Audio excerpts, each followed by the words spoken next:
बिस्मिल्लाहिर्रहमानिर्रहीम। अस्सलामुअलैकुम। Class 7 subject home economics, बाब नंबर 7 कपड़ों की देखभाल और हिफाजत। इससे का एक्सरसाइज करना है, मश्की सवालात और जवाबात। सबसे पहले मंदरज झेल जुमलों को सही अल्फाज से पुर करें। नंबर 1 है, कुदरती रेशों से बने मलबूसात की धुलाई में पानी का दर्जे हरारत ज़्यादा अहम होता है। ब्लैंक में हमने दर्जे हरारत लिखना है। ऊनी कपड़ों को हमेशा ठंडे पानी में धोना चाहिए। ब्लैंक में है ठंडे। नंबर 3, कपड़ों पर आगे पीछे इस्त्री फेरने का अमल प्रेसिंग कहलाता है। ब्लैंक में प्रेसिंग लिखना है। नंबर 4, सादा सूती कपड़े धूप में सुखाने चाहिए। डैश में धूप लिखेंगे। नंबर 5 है, दोहरी सिलाई वाली मलबूसात को दोनों अतराफ से इस्त्री करना चाहिए। ब्लैंक में दोनों अतराफ लिखेंगे। फिर आ जाते हैं मुख्तसर सवालात और जवाबात पर। पहला क्वेश्चन है, मैले और साफ़ कपड़ों को अलग रखना क्यों ज़रूरी है? मैले और साफ़ कपड़ों को कभी एक साथ नहीं रखना चाहिए। इस तरह वो बदबूदार हो जाते हैं या उनमें छुंटे पड़ जाती हैं। मैले और साफ़ कपड़ों को कभी एक साथ नहीं रखना चाहिए, इस तरह वो बदबूदार हो जाते हैं या उनमें छुंटे पड़ जाती हैं। अगला क्वेश्चन है, इस्त्री करने और प्रेसिंग में क्या फ़र्क है? प्रेसिंग, जब इस्त्री को कपड़े पर रखकर इस तरह दबाया जाए कि इसमें तहें प्लेट पड़ जाए तो उसे प्रेसिंग कहा जाता है। जब इस्त्री को कपड़े पर रखकर इस तरह दबाया जाए कि इसमें तहें प्लेट पड़ जाए तो इसे प्रेसिंग कहा जाता है। इस्त्री करना, इस्त्री से मुराद ये है कि जब इस्त्री को आगे पीछे कपड़े पर रखकर इस तरह फेरा जाए कि इसकी तमाम शिकनें हमवार हो जाएं। इस्त्री से मुराद ये है कि जब इस्त्री को आगे पीछे कपड़े पर रखकर इस तरह फेरा जाए कि इसकी तमाम शिकनें हमवार हो जाएं। अगला क्वेश्चन है, मलबूसात की देखभाल कितनी किस्म की होती हैं? रोज़ाना देखभाल। नंबर 2, कपड़ों की हफ्तावार देखभाल। नंबर 3, कपड़ों की मौसमी देखभाल। नंबर 1 रोज़ाना देखभाल। नंबर 2 कपड़ों की हफ्तावार देखभाल। नंबर 3 कपड़ों की मौसमी देखभाल। अगला क्वेश्चन है, कपड़ों का मौसमी तहफ़्फ़ुज़ क्यों ज़रूरी है? मलबूसात और दीगर अशिया को अगर करीने और तरतीब के साथ महफूज किया जाए तो ना सिर्फ कपड़े और ये अशिया ख़राब नहीं होंगे बल्कि अगले मौसम का आगाज़ नहायत सलीके के साथ हो जाएगा। मलबूसात और दीगर अशिया को अगर करीने और तरतीब के साथ महफूज किया जाए तो ना सिर्फ कपड़े और ये अशिया ख़राब नहीं होंगे बल्कि अगले मौसम का आगाज़ नहायत सलीके के साथ हो जाएगा।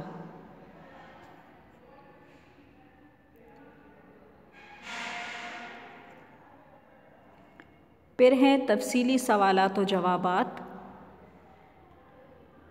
तफसीली सवालात और जवाबात में फ़र्स्ट क्वेश्चन है, कपड़ों की देखभाल क्यों ज़रूरी है? कपड़ों की देखभाल किन किन तरीक़ों से की जा सकती हैं? कपड़ों की देखभाल की अहमियत। लिबास किसी की शख्सियत का ज़ामिन होता है और जितनी लिबास की अहमियत है उतना ही उसकी देखभाल भी ज़रूरी है। अगर कपड़ों की देखभाल सही होगी तो कपड़े ना सिर्फ ज़्यादा देर तक पायदार रहेंगे बल्कि पहनने से शख्सियत भी निखरेगी।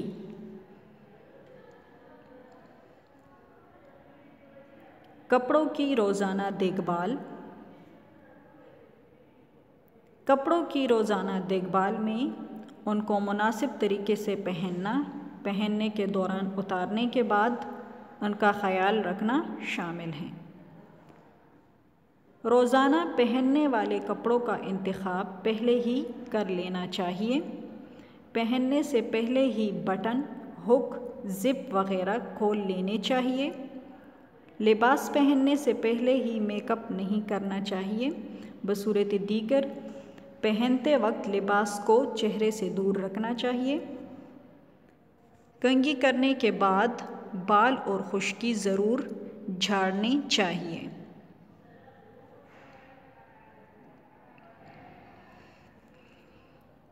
फिर कपड़ों की हफ्तावार देखभाल है। हर खातून खाना या लड़की को चाहिए कि वो हफ्ते में कुछ वक्त लिबास और पारचाजात की देखभाल के लिए मखसूस करें, ताकि इस दौरान कपड़ों को दरकार ज़रूरी मुरम्मत की जाए और इनकी सफाई और धुलाई हो सके। कपड़ों पर दाग धब्बों को मुनासिब तरीके से साफ़ कर लेना ज़रूरी है। कपड़ों की मौसमी देखभाल। मौसमी देखभाल से मुराद दरअसल कपड़ों को मुनासिब तरीके से महफूज करने से हैं। आते जाते मौसमों के साथ ही गुज़रे हुए मौसम के लिबास और लवाज़मात को मुनासिब तरीके से महफूज करना ज़रूरी होता है। गर्मियों के कपड़े भी उतनी ही हिफाजत मांगते हैं जितने के सर्दियों के कपड़े। तो ये फर्स्ट लॉन्ग क्वेश्चन हमारे पास था कपड़ों की देखभाल। उसमें नंबर 1 था रोज़ाना देखभाल, कपड़ों की हफ्तावार देखभाल और कपड़ों की मौसमी देखभाल। अगर हम भी ये तरीके अपनाएं तो कोई शक नहीं कि हमारे कपड़े जल्दी ख़राब होंगे। फिर हैं क्वेश्चन नंबर 2, कपड़ों या मलबूसात को महफूज करना क्यों ज़रूरी है? कपड़ों के मौसमी तहफ़्फ़ुज़ के उसूल बयान करें। कपड़ों का मौसमी तहफ़्फ़ुज़। स्टोर, गोदाम या महफूज खाना घर की वो जगह होती हैं जहाँ फ़ौरी इस्तेमाल में ना आने वाली चीज़ों या मलबूसात को रखते हैं। ये जगह कोई अलमारी भी हो सकती है और मखसूस दराज भी। इसके अलावा कुछ घरों में मौसम की तब्दीली के बाद गुज़रे मौसम के मलबूसात और लवाज़मात को सूटकेस या संदूक में रखने का रिवाज भी है। ऐसे घराने जहाँ अफराद खाना की तादाद ज़्यादा हो या अफराद खाना के कपड़ों की तादाद ज़्यादा हो, वहाँ पर मुश्तरका महफूज खाना भी बनाया जा सकता है। कपड़ों या मलबूसात का मौसमी तहफ़्फ़ुज़ कभी भी अफरा तफरी में नहीं करना चाहिए। बाज़ घरानों में कपड़ों और दीगर अशिया को अंबार करके उन्हें एक जगह ठोंस दिया जाता है। प्लास्टिक थैलों में मलबूसात को कीड़ों से महफूज किया जा सकता है। कपड़ों से महफूज किया जा सकता है। कीड़ों से बचने के लिए फ़नाइल की गोलियां इस्तेमाल की जा सकती हैं, ताहम बच्चों वाले घरानों में एहतियात लाजिम है। मलबूसात को हमेशा खुश्क, तारीक और साफ़ सुथरी जगहों पर महफूज करना चाहिए। अगर कपड़े ज़्यादा और जगह कम हो तो कपड़ों को इस तरह तह लगानी चाहिए कि बड़े और वज़नी कपड़े नीचे और हल्के और छोटे कपड़े बतदरीज ऊपर रखे जाएं।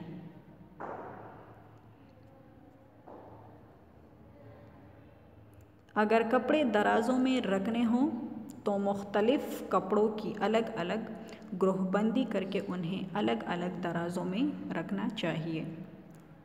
जूतों, जुराबों, बूटों और दस्तानों को भी साफ़ सुथरा और खुश्क करके अलग खानों या तेलों में महफूज करना चाहिए।